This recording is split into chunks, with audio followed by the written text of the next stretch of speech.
All right. We'll go ahead and just start, and then if anyone does join, they can join in.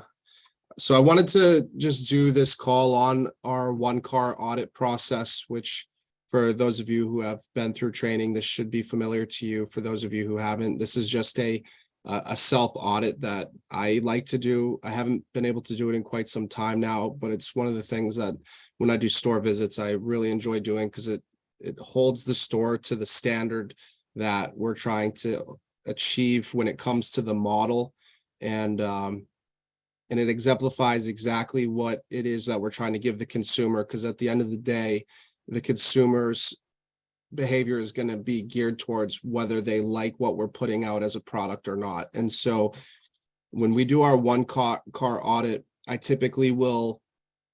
will try to stay away from the site. And sometimes it's difficult depending on the location, but I try to park somewhere where I can see everything, and also when possible hear. Sometimes when I visit stores, the employees are on their best behavior, so you might not get a completely, truly accurate representation of what might be going on a day-to-day basis, but sometimes it's impossible to not, especially when it comes to listening to the call outs. It's hard if you're not nearby, because not everybody shouts the call outs with the same kind of oomph as some of the other employees. So what our one car audit comes down to is we want one car to be in the shop with no one waiting, no one in the second bay. We want this to be a purely isolated scenario so that we can gauge whether or not the employees are implementing our processes the way that we want them to be implemented. So it all starts with, as some of you know, we're a big proponent of the perception of progress. And we have an internal rule that we want every customer acknowledged within 10 seconds of being on the site. And that doesn't need to be a verbal acknowledgement. It can be anything from a head nod to a wave, just letting the customer know that we acknowledge that they're there. One thing that I know for certain is that some of our competitors who don't have these kind of acknowledgements and perception of progress techniques, when they get those negative reviews that say, I was there for 45 minutes before anyone acknowledged me, typically I know that that's a massive exaggeration. But when you're sitting there in a car for 20 straight minutes without any kind of disruption to that, to your sitting there, it does feel like 45 minutes. But we want to make sure that every customer, especially if we're at a busy store, is being acknowledged. Even if you have 2 cars in, 3 cars waiting, we want to make sure we're acknowledging everyone. So back to the one car audit, we want to make sure that we want to see that customer was greeted within 10 seconds of being there. We want to listen to how the greeting is. What was it, kind of mopey? Was there enthusiasm? Typically we want our manager to be stating their name. That way, and I typically like my managers say, my name is Costa. I'm the manager of the store. If you have any questions throughout this process, feel free to ask. And the more times that the manager reiterates their name, the more personalized the experience becomes. The more likely they are to mention the manager's name when they're talking about the business at a later date. The more likely they are to mention the manager's name when they write their review. And so it's an important part of the process. So a lot of people do their stopwatches at different points in time. Some people like to start it when the car first enters the bay. I truly believe that the stopwatch should be started when the hood is actually opened. A lot of our managers get into conversations with employees at the window before any of the service even takes place. And I don't think it's fair to use that as part of the service time, because you can't begin the service without having them have their car hood open. So once the hood is open for us, that's really what sets off the bay time for us as a KPI, especially if we're recording bay times as a KPI, which we try to do as much as possible. We've been using our security systems lately in lieu of being able to get out to the corporate stores as frequently as I'd like. I'm going to try to get my territory managers more involved with doing one-car audits. One-car audits have been pretty close to my heart, so I've always kind of just done them myself, but I think we're at a point right now where we're getting big enough where I got to start letting other people handle them. And so once that stopwatch starts on the one-car audit, you want to go through that list, and we have a printout. There's an attachment with this in Oil U that actually has the things that we're looking for, kind of the checklist to go down. You want to make sure that they're performing that value proposition. We want to establish credibility. We're supposed to be the oil change experts. So when we do start talking to them about what brought you in today, what kind of service do you want? Oh, your car has 75,000 miles. It might be a good idea for a high mileage additive. Using that credibility to establish yourself as the authority on the subject, as well as looking for opportunities to increase ticket average by selling another product. Showing your degree of knowledge. I have little tips and tricks that I have shared with my guys over the years, including looking at the EPA sticker, which has the engine size on it, has the year and engine size on it. So just instant credibility. If you can rattle off, oh, this engine looks like the 2.7, and then sometimes the customer will be like, wow, that just by looking at the car. And I'm like, yeah, this is all we do. All we do is oil changes. And so by being very narrow in the scope of the work we do, it also helps with the credibility, as opposed to trying to be a jack of all trades with multiple services. We want to make sure that we are not presenting them with any kind of high pressure. Obviously, that's an important part of our model. For those of you who are open and operating, you understand this at this point, how important it is for the customers that are inside your stores on a day-to-day basis to not feel pressured. We talk about it in practice, but until you actually open your store, and I think Ryan's on the call. I don't know if Mitch is on the call, but it becomes so obvious so quickly how important it is for customers to not feel like they're pressured into things. And when they end up not being, it just it's like a breath of fresh air for them. So we want to present to them pricing if they ask. We want to ask them if they, if we are running a special. We want to position it in a way that doesn't give it away. We don't want to be giving away discounts for the sake of giving away discounts. But if there is a marketing deployment that brought them in, we do want to record that. And so we approach the car by saying, what brought you in today? Is there anything in particular that brought you in today? And typically they'll say, oh, I'm coming in because of the Facebook ad, and they'll show you their phone, or I have a group on. And then you start the actual service once you've gone through that, at least once top side's gone through that. Once bottom side knows that we're doing an oil change, because customers do come in from time to time to just have their air put in their tires or their washer fluid topped off. You don't want to drop, some of our guys are really fast, and this has happened where someone has started to drop the oil before we even knew that they didn't need an oil change, and you don't want to make that mistake. So it is important for top side and bottom side to communicate on that. And it's part of the ecosystem. So clear to drop bay 1, clear to drop bay 2, so on and so forth. So you want to listen to that when you can. You want to listen for the ecosystem to make sure that they are not just going through the motions. Part of the one car audit, I've caught guys saying things, but the response not being echoed. And that's not only it's a quality assurance problem, but it's also a safety problem. If you're not acknowledging what the other employee says, what other coworker says, then you don't know if it's safe to move on to the next step. And so that's why it's important to observe the full ecosystem. You want to make sure that upper bay is managing floor control. For those of you who've gone through franchisee training, the importance of floor control, floor safety, oily rags, just managing your shop in a way that makes sure that no one is in danger of getting hurt. And then obviously once the service is done, you can stop the stopwatch.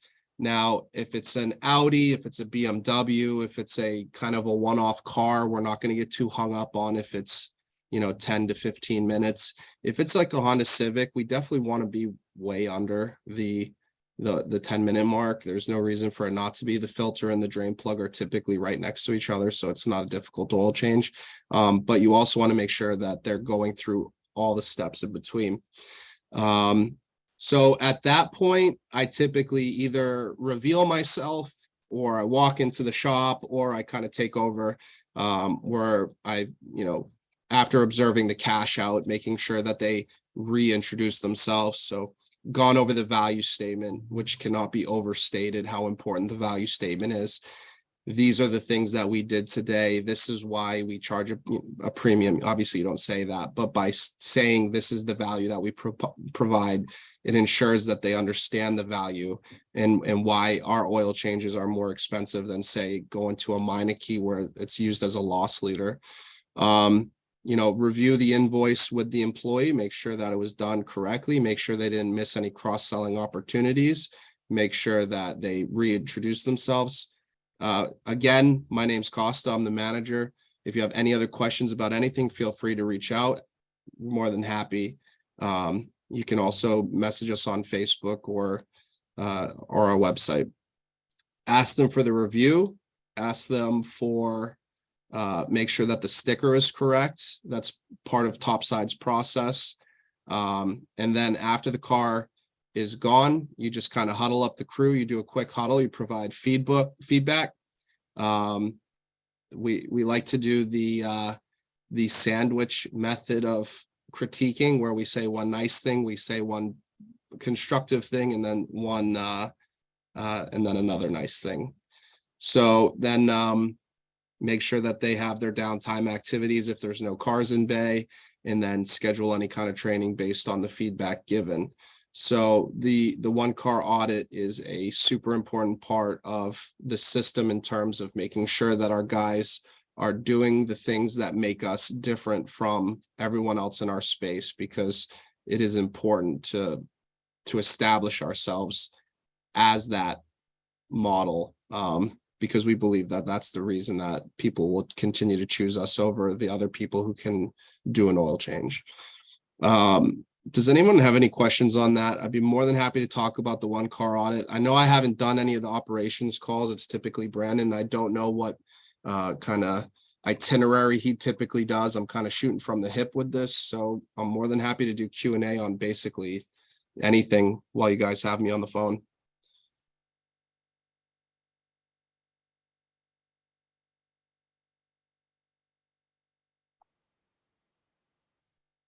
And if we don't have any questions, we can let everybody go, but I'll be posting this on the YouTube channel for everyone who wasn't on. Hey, just a real quick and not that important question, but I noticed you said you were talking about the first call out starting the oil change. You said clear to drop, and that's the first time I've actually ever heard that. It was always clear to drain. Have you changed what your guys are saying? Again, very minor thing. I just you threw that out there. I thought, wait a minute. Yeah, so it's with the kind of amalgamation of the different places our employees have come from. The ecosystem isn't meant to be rigid, and it isn't meant to be anything other than, each store typically develops what works best for them within their ecosystem, especially if the manager is an inherited manager. There are certain things that need to be, there's certain, like if every saying can be classified as an aspect of the service. Like, so, obviously flowchart wise, as long as every single thing is being hit, the verbiage really just comes down to what's most comfortable for the guys. As far as the, franchisees who are starting from scratch, then we have our script, and it's a lot easier to mold from, that earlier stage. But I myself personally have always said clear to drop. I don't say clear to drain. I say clear to drop. Interesting. So I don't know if we must have just heard that from Brandon and seen it in some stuff, but that's what our manager did not come from another quick lube. Scott didn't. So he's been basically keeping it pretty To a consistent T. with the materials, but we did. What's funny, I say it's the first time we've heard that. I mean, it's the first time I've heard it from your end, but the actual first time I heard something to that effect was our new technician who spent 6 years at a Jiffy Lube and a couple of years at a dealership quick lube, and she said something about drop, and I thought, oh, that's just another way of saying it. I had never heard that before, but so no, that makes sense. I appreciate that though. That if we have inheriting people, or if we get people that have significant experience somewhere else, and there's just something they're more comfortable with, that we're okay to just change the lingo up a little and just make sure we're doing the ecosystem, and calling out that particular point in the service, regardless of the words used. So appreciate that. Yeah, and also on that same vein, Ryan, some of our guys have titled their bays A bay, B bay. I don't really like that. I like bay 1, bay 2. Yeah, me too. And so again, it comes down to preference and basically longevity of the employee.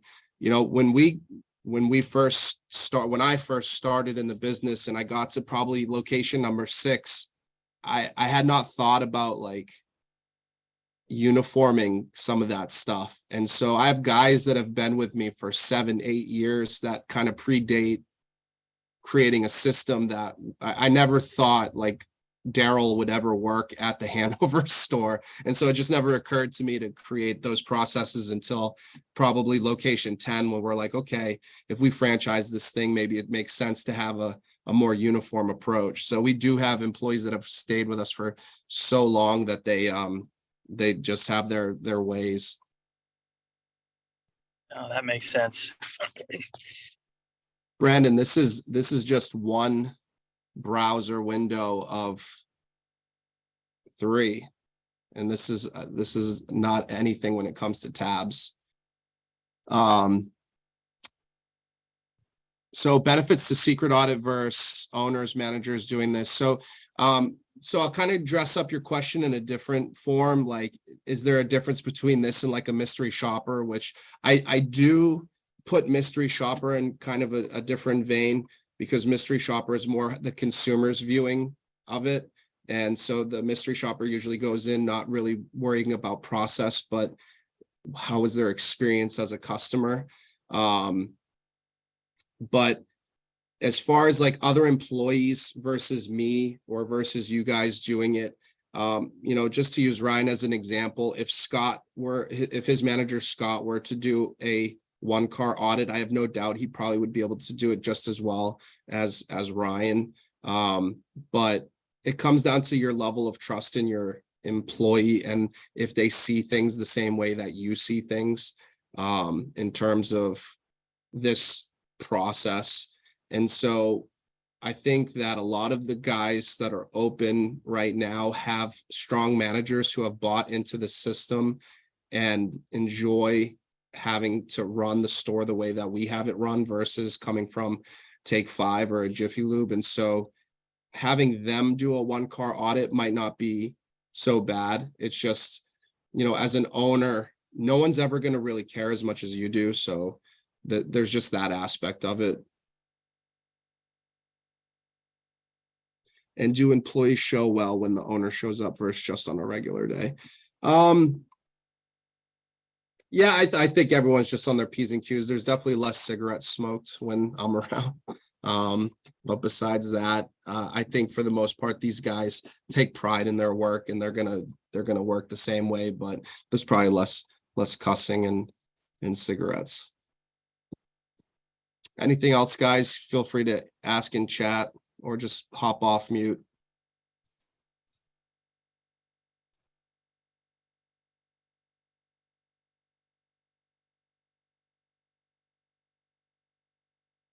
Cool. Well, 1-car audit, this page is on our Oil U website. Just go to training courses, franchisee training, and it's under the operations subcategory. Feel free to take a look at it. And And I think we could probably, as an attachment, add the ecosystem as well. I think that would work out well. So hope everyone's doing well. I just got over a really crappy head cold and starting to get my voice back a little bit. And I think it's going to go around our office. Cody called out today, so with basically the same thing. And it's just that time of year, I guess. So if anyone doesn't have any other questions, I'll go ahead and stop this and get this up on YouTube.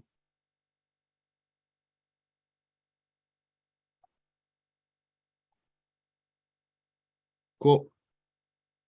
See you guys.